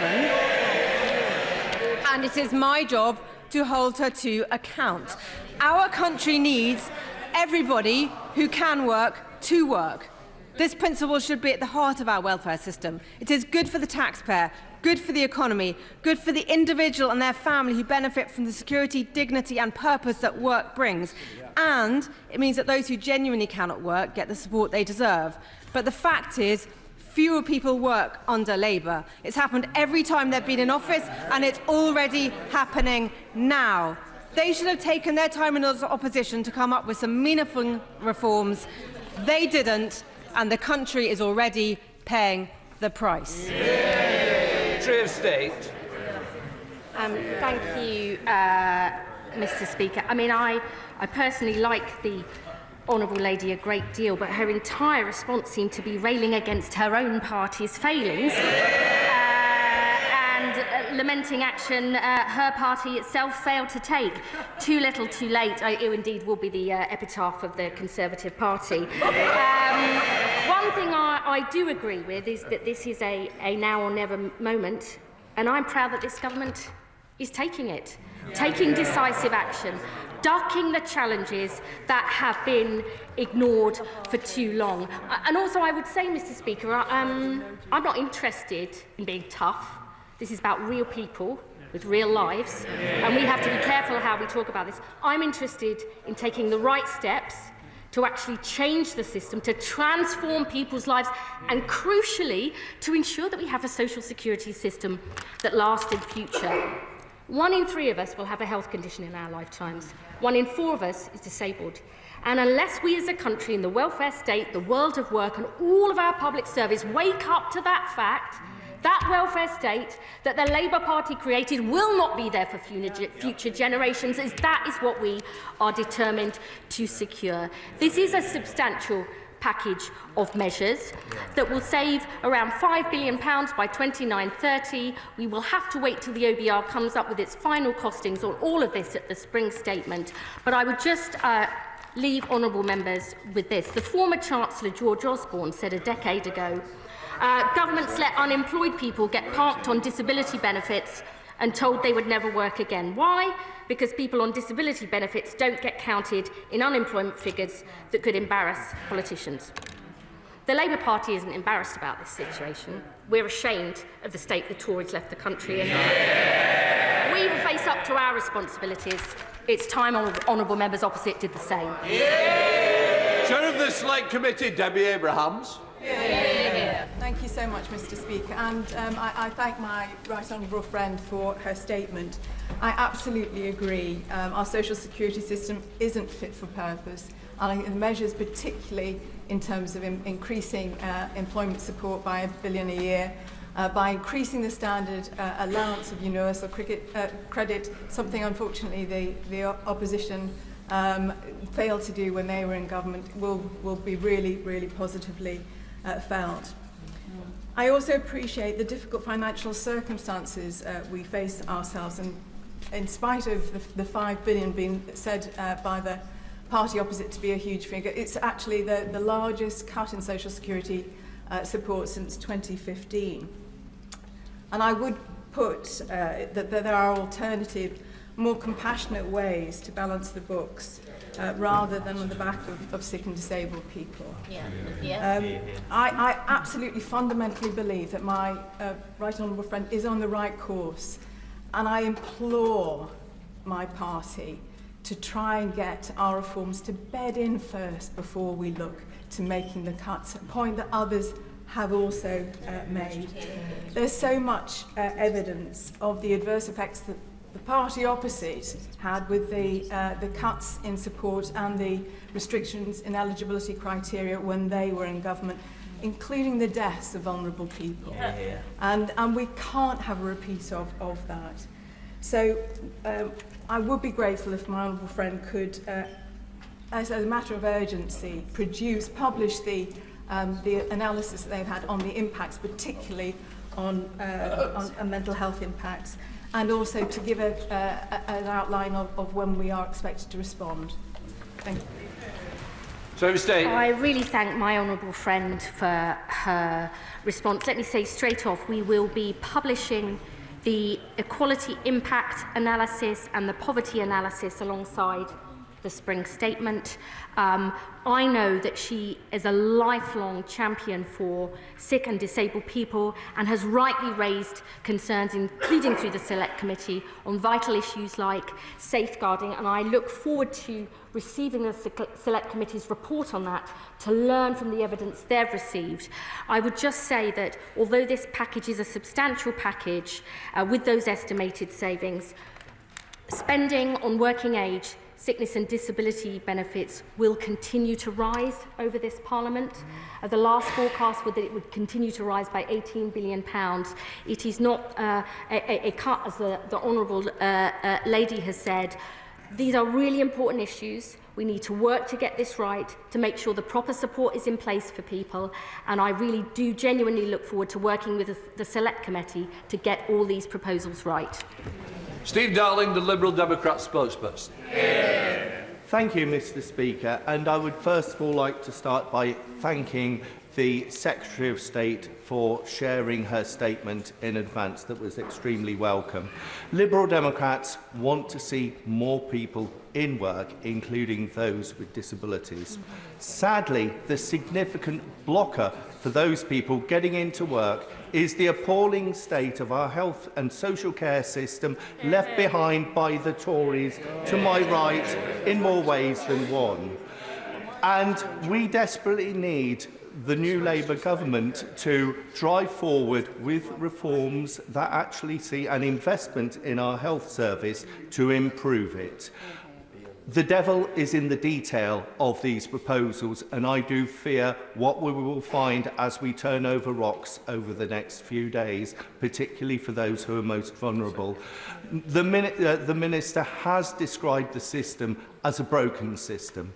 And so, therefore, I would like to ask the Minister, how are you driving... Chair. How is the Minister driving significant change through this? I fear that this is just tinkering around the edges where we need to see real culture change within the DWP. And also, Mr. Chair, investment in our NHS is absolutely more essential. I actually agree with the honourable gentleman. We do need extra investment in the NHS and to overhaul the culture of the DWP, and that is precisely what we are doing. We are investing an additional £26 billion into the NHS, an extra £172 million into the Disabled Facilities Grant to help disabled people live independently, £3.7 billion into social care, because that's such an important issue. We do need a decisive cultural shift in the DWP. That's why our Get Britain working plans have announced proposals to overhaul job centres. And we've also said today we need to have a fundamental look at our safeguarding approach. And I would also say this, our Pathways to Work employment support programme genuinely is that, because for some people, getting out of the house is an achievement. For others, going along to a community group, maybe doing voluntary action, getting skills, that is what we mean. And we will work closely, not only with the NHS and my right honourable friend and social care, but also voluntary organisations who have such a vital role to help people on a pathway to success. Dave McHillier. Mr. Speaker, and I welcome my right honourable friend's commitment to making sure that no one is on the scrap heap when it comes to working, that everyone will get the support that they need. I note that she's consulting on delaying access to the health top-up in universal credit until someone is aged 22, and would be grateful if she could explain the rationale for that age and what savings she expects to make if that consultation goes forward. My right honourable friend raises a really important issue. I would say on that, honourable members, I mean, patience is not my greatest virtue, but honourable members will need to wait until the OBR's full assessment of individual measures and the savings that they make for the spring statement. And also on the delaying access to the health top-up for those under 22, there will be a specific exemption for those who are never able to work because their disability is so severe. But this is all about matching it with our youth guarantee, announced in the Get Britain working plan, to make sure every young person is earning or learning. Because if you are not in education, employment or training when you are young, the impact can be lifelong and scarring for your health, job prospects and earnings. And so we have got to put that right. Esther McVeigh. Thank you, Mr. Speaker. How precisely will these benefit cuts be realised, given this government's anti-business budget, which has seen businesses close at the fastest rate since Labour was last in office, and of those still standing, 30% are planning to cut staff to cope with the increase in the employer's national insurance contribution? Where are the jobs? We know Labour is the party of the magic money tree. Is Labour now the party of the magic jobs tree too? I mean, the only party that believes in magic money is members opposite. Who wrote a cheque that they couldn't pay. And I would say to the Honourable Lady, unlike members opposite, we believe good work and good rights at work actually is of benefit to businesses, because the best businesses know it helps retain people and reduce the costs of recruitment. We are overhauling our approach with employers in the DWP because only 1 in 6 ever uses a job centre to recruit. We want to have a single account manager for all businesses. We're going to make sure our job centres are much more embedded in their local communities so they have detailed knowledge of individual employers. That is the way that we get Britain working and growing again. Clive Lewis. Thank you, Mr. Speaker. Can I ask the Minister, when they made the decision, to go down this route, did they understand the pain and difficulty that this will cause millions of people, millions of our constituents who are using food banks, who are using social supermarkets, people who are on the brink? This £5 billion cut is going to impact them more than I think her department is giving credit for. And I would like her department to be able to look my constituents in the eye when I go back to them to tell them that this is going to work for them, because as things stand, my constituents, my friends, my family are very angry about this, and they do not think this is the kind of action that a Labour government takes. I have great respect for my honourable friend, but let me just say this to him. I've spent years chairing Feeding Leicester, the programme to end hunger in my city. And I know that I can look my constituents in the eye and say to them, I know that getting more people into better paid jobs is the key to their future success. I know dealing with their mental health problems, which we know are so prevalent, is absolutely essential. We, the Labour Party, believe that if you can work, we will give you the help to get back on your feet, because that is the long-term route to tackling poverty, tackling inequality, which is what this Labour Party is all about. Caroline Down. Thank you very much, Mr. Speaker. Like the Honourable Lady, I was also elected in 2010, and I need to tell her that our recollections differ. Because when I came into this role after 13 years of Labour government, 7.5% of the young people in the Gosport constituency were not in education, employment or training. That was a number that was down to 3% by last year. And since they've taken office, 83,000 more people across this country of working age are now unemployed. So what I want to know from her is all the jobs that take on so many of the young people across our constituencies, from adult social care to childcare to hair and beauty, are telling me that they're not now taking on more staff as a result of her Chancellor's changes to national insurance contributions. Surely the two are mutually incompatible. I would say to the Honourable Lady, unless we cut waiting times and waiting lists in the NHS so people can get back to health and back to work. That is the reason that we are investing an extra £26 billion into the NHS, and many employers have said to me that they are deeply concerned about that. And we are precisely dealing with those key sectors, health and social care, construction, all those areas where people want people with the skills to get jobs. We are overhauling our approach in DWP, setting up sector work-based academy programmes specifically tailored to employers' needs. I know there's more we need to do to work with employers to help them get people back into work, and that is what this government will deliver. Dr. Timble. Thank you, Mr. Speaker. After 14 years of Conservative failure, there's a 29% employment gap and a 17% pay gap for disabled people in this country. Therefore, we must ensure that the social model of disability is central to government decision-making to achieve inclusive growth that enables disabled people to fulfil their potential. I welcome her proactive approach to reasonable adjustments and the £1 billion support package to get disabled people back into work where they can work, as well as her recognition that PIP is designed as an in-work benefit to enable people to live independently, because research shows that supportive, incentive-based approaches massively outperform cuts or sanctions in getting disabled people into sustainable employment. What work has she done to develop inclusive growth strategies across all employment sectors to close the disability employment gap and the disability pay gaps? Sarah State. I absolutely agree with my right honourable friend. This is at the heart of our mission here, providing those equal rights and choices for disabled people to work as anybody else. We will be working with disabled people and the organisations that represent them to develop our pathways to work employment support so we get it right, because we won't do that unless we work closely with disabled people. And we are also working right across government. We have disability ministers in every single government department.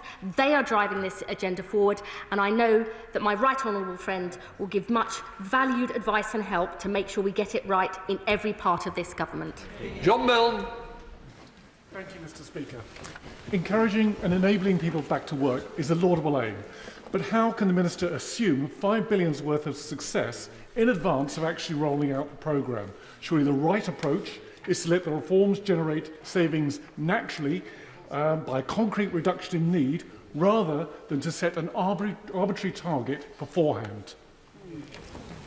We're not setting an arbitrary target. We're fixing a broken system, and we're taking action immediately, because we believe we have to both put in place that employment support, put in place the health support and social care support at the same time as fixing a broken benefit system. And I would just say to the honourable gentleman, I start first, last and always with people. What do we need to do to give people the opportunities they deserve if they can work? What do we need to do to make sure the social security system lasts in future? That is something that we cannot put off any longer, because that is not good enough for the people that we were elected to serve. Joanna Baxter. Thank you, Mr. Speaker. PIP is a devolved benefit known as the Adult Disability Payment in Scotland. Can my right honourable friend assure me that she'll be working with partners, including the Scottish Government, to ensure that disabled people right across the whole of the UK get the support that they need? Sarah State. Absolutely, that is very important for me personally and the government as a whole, because we want people in Scotland to have the same chances and choices to work if they can do as everybody else, and to make sure people have proper protections. That is essential for us, and I will continue to work closely with the Scottish Government, not just in my own area, but I know across the board in other government departments too. Mark Pritchard. Speaker. Youth unemployment stood at 642,000 as of the last quarter of 2024, a rise of 136,000 on 2023, and a youth unemployment rate of 14.8%. She mentions earlier in her statement, earn and learn. Does she agree with me that one way of perhaps attracting some people back into work is for her to have discussions with her colleague in the Ministry of Defence, the Defence Secretary? And would she agree with me that getting more young people into His Majesty's Armed Forces, Air Force, Navy, Army, would be a starting place? I absolutely agree with the honourable gentleman. Indeed, before I was appointed to this position in opposition as a constituency MP, I have discussed with my local job centre and the Armed Forces recruitment precisely these issues, because of the really exciting careers and opportunities that are available, I think are really important for young people in my constituency and the one that he represents. And I will certainly be having more conversations with colleagues in the Ministry of Defence to make sure we put this plan into action. Clive Effin. Mr. Speaker, I've heard many people make a moral case for the changes that my right honourable friend has announced today. But does she agree that over the last 20 years, those people with large amounts of wealth have done extremely well, whilst average household incomes have stagnated and the standard of living for the overwhelming majority has gone down? So whilst we make a moral case for changes to the benefit system, shouldn't we also be making a case for how we tax wealth as opposed to income?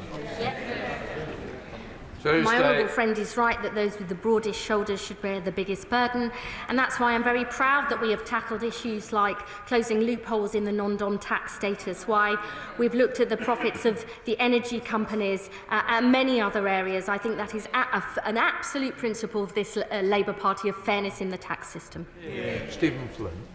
They say they won't change their fiscal rules because of their manifesto. They say they won't change their tax policies because of their manifesto. They say they won't change their position in relation to the single market because of their manifesto. Perhaps the Secretary of State could outline to me and to people right across the UK where in her manifesto it stated that they were going to take £5 billion away from disabled people.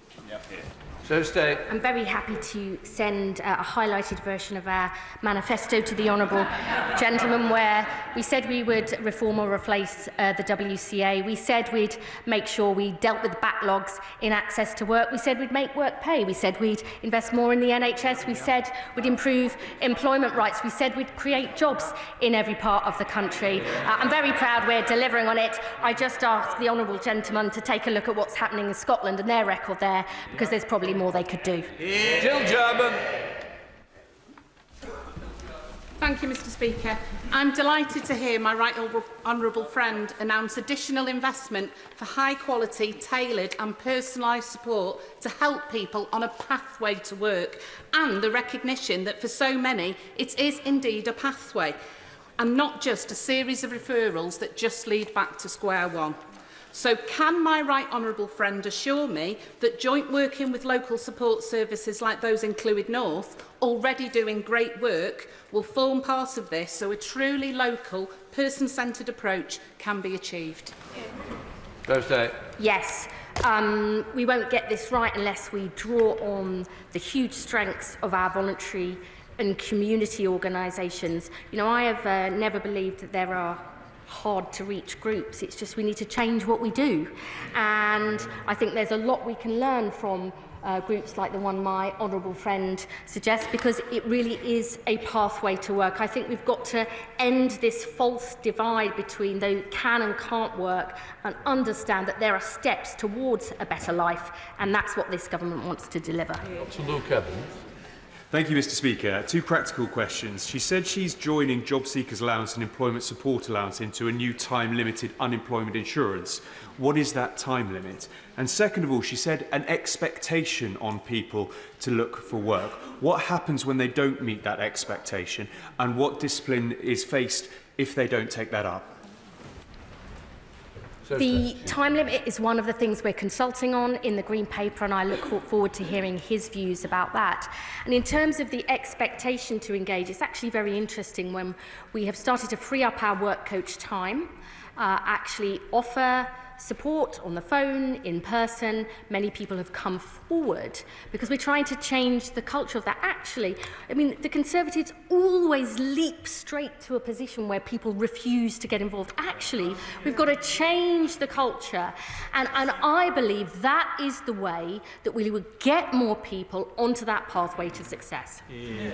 Lawrence Eshelon. Thank you, Mr. Speaker. I agree with the Secretary of State that many disabled and sick people want to work, but the reality is cutting PIP will not address the reasons why they don't. The Secretary of State outlined the reasonable adjustment framework for disabled people's hard. It's very hard to navigate. It took me 6 months to navigate that for my member of staff in the place where we legislate. So how hard is it going to be for disabled people in the workplace to try to get those employees to make those adjustments? Can the Secretary of State outline how she's going to make sure that the workplace is ready for people accessing the workplace, and that disabled gap employment, which really, in a sense, doesn't have anything to do with benefits, but some of the reasonable adjustments that we see not happening at the moment? I know my honourable friend is an absolute passionate advocate of these issues, and she's right. We have to do far more to work with employers to ensure that those basic reasonable adjustments need to be made. That is one of the issues that Sir Charlie Mayfield is looking at in our Keep Britain Working review, precisely because we know good employers understand the need to make these changes. I am very happy to meet with my honourable friend to go through this in more detail, because she's right. We've got to get this absolutely nailed. Gavin Robinson. First it was the pensioners and their winter fuel allowance, then it was the waspy women and broken promises, and now it's the sick and the vulnerable. We believe in protecting the taxpayer, but protecting those who need our support the most, and yet not a word about abuse, or not a word about those who are taking money out of the system when they are not entitled to it. Can I ask the Secretary of State how she can rationalise in her mind, in this statement, how she, on the one hand, accepts that people's health and their well-being can fluctuate, but on the other hand say that she's going to do away with the accumulation of points. To require an applicant to get 4 points in any one box does away with the ability to recognise that mental ill health particularly manifests itself in many different ways, and that accumulation of points has been incredibly important to get support for those who need it most. If it fluctuates, how is she doing away with that accumulation? I would say to the honourable gentleman, there is very clear evidence that good work is good for mental health. And that is for people with anxiety and depression, but also those with more severe conditions. Psychosis, schizophrenia, really clear evidence from the NHS individual placement and support programme that you can help people get into work. That's not only better for them and their incomes, but it reduces their relapses and spending on the NHS. He asks me how I rationalise this. It's because I am not prepared to accept a system that is miserable for people, that traps them in poverty, that denies people the chances and support they deserve. And I am also not prepared to accept an inexorable rise in the cost of spending, much of which is on the cost of failure, precisely because I want to ensure the social security system lasts for the long term. Sarah Owen. Mr. Speaker, I think all of us on this side of the House at least understand the scale of the financial bin fire left by the previous government. But there are those that are worried and are seeking assurances at home. Of the 1 million people potentially losing disability support, what guarantees can my right honourable friend give that those that are unable to feed or toilet themselves will not lose out in personal care? And of the 1 million who can and do want to work, of course we welcome that £1 billion extra support. But how is this government going to hold uncooperative employers' feet to the fire in giving disabled people an equal chance of employment and career success? Thursday. I agree with my honourable friend. I know people are worried and concerned. And that is a really important issue. It's why I disagreed with the opposition spokesman saying we need to be tough. I'm not interested in that. This is real people and real lives. And I would say that the changes in PIP are not coming in immediately. They will be from November 2026 for new claimants. Those with severe conditions who will never work will be protected. If people do have a reassessment, it will be done by a fully trained assessor or a healthcare professional based on their individual needs. And in order to ensure there is greater confidence in those assessors and the decisions that are being taken, we will overhaul our safeguarding and training, and we will record those assessments as a standard, because that is absolutely essential. So Desmond Sway. Speaker, because working is so beneficial to mental health, will she require claimants to undertake socially useful work in order to retain their benefits? Sarah State. No. Gives you flexibility. There's only a few. Neil Coyle. Neil Coyle. Can I thank the Secretary of State for listening to disabled people and their organisations on ending the needless, wasteful and extremely expensive repeat reassessments for those with progressive conditions. I hope it's being welcomed by those who've campaigned for that for many years. But can I ask if the Green Paper plans will include tackling the disincentives to work for disabled people and others in supported housing that mean working more than 15 hours a week can actually result in financial penalties in a system not just ignored by the party opposite, but put in place by the two parties opposite in coalition when they fumbled the universal credit introduction. Will this government fix those tax allowances to ensure that work always pays, including for disabled people in supported housing? My right honourable friend, the Minister for Social Security and Disability, is looking at that, and I am sure he will discuss these issues with my honourable friend if he would like that. John Barry. Thank you, Mr. Speaker. I've heard nothing today that shows the government has yet listened to disabled people. Any changes to PIP should have been co-produced, but we have this week 25 disabled people's groups and charities writing to ministers begging to be included and not as an afterthought. Can the Secretary of State explain why disabled people are feeling so disregarded and scapegoated, and why impoverishing them to the tune of £5 billion is a higher priority than a simple wealth tax? So State. I mean, I think many disabled people did feel disregarded and ignored under the Conservative government. And I would say to her that on many, not all, but many aspects of what I've announced today, we will be working with disabled people and the organisations that represent them.